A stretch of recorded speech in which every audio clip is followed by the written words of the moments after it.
A photograph is only paper and ink. It cannot speak, it cannot hear, it cannot feel. And yet, watch a mother who has lost her child. She holds it as if it still carries warmth. She looks into it as if it might look back. She speaks in silence to a moment that will never return. And sometimes she brings it close and kisses it, not because it is paper, but because love does not know how to stop. No one watching this would ever say that she is loving paper, because we understand she is not loving the photograph. She is loving her child through the photograph. Now watch this brief piece of video. Another foolish belief is the worship of phallic symbols like the Shiva lingam.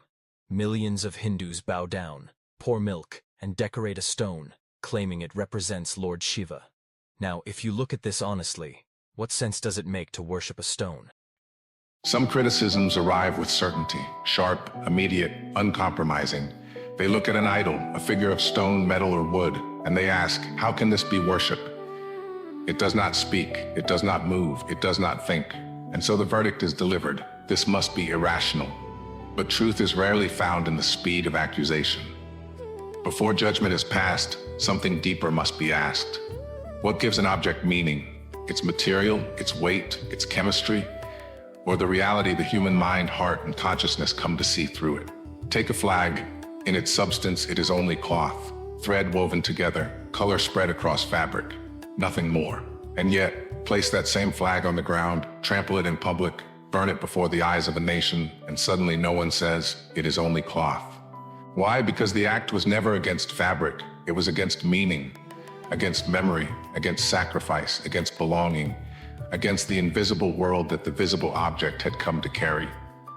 The cloth was not the nation, but it had become the vessel of the nation's presence. Take a sacred text, a book held with reverence by those who see meaning within it. In substance, it is paper, ink, and binding, and yet no one says it is only paper, because the act was never against paper. It was against meaning, against faith, against memory, against the sacred world those pages carry. The paper is ordinary, the meaning is not. The book is not sacred because of paper. The paper becomes sacred because of what it bears. Every symbol lives in three worlds. There's the form we can touch, there's the idea it points toward, and there's the meaning awakened within us when the two are joined.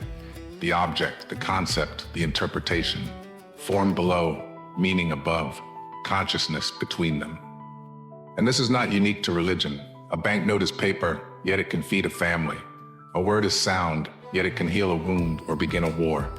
An equation is only ink on a page, yet it can unveil the architecture of the universe. Again and again, human civilization proves the same truth. Symbols are never empty. In fact, without symbols, human intelligence itself would collapse. Language is symbolic, art is symbolic, mathematics is symbolic, science is symbolic, memory is symbolic.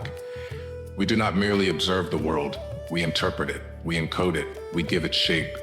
And through symbols, we make the invisible thinkable. And now return to the idol. When a devotee stands before it in silence, when hands are folded, when the head bows, when the eyes fill with tears, what is being worshipped?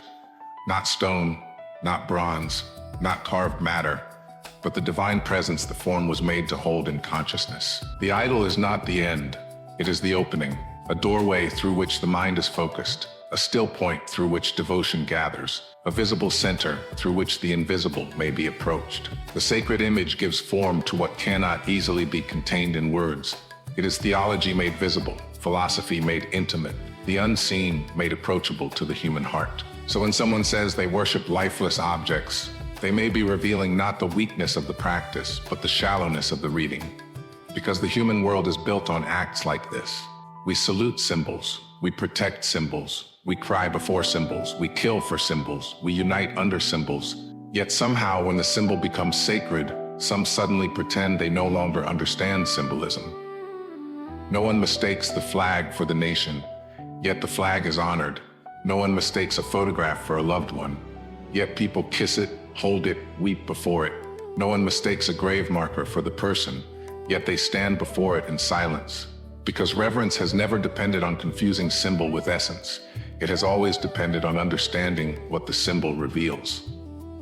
And so the matter becomes clear. Idol worship is not the irrational worship of matter. It is the disciplined use of symbol in spiritual cognition.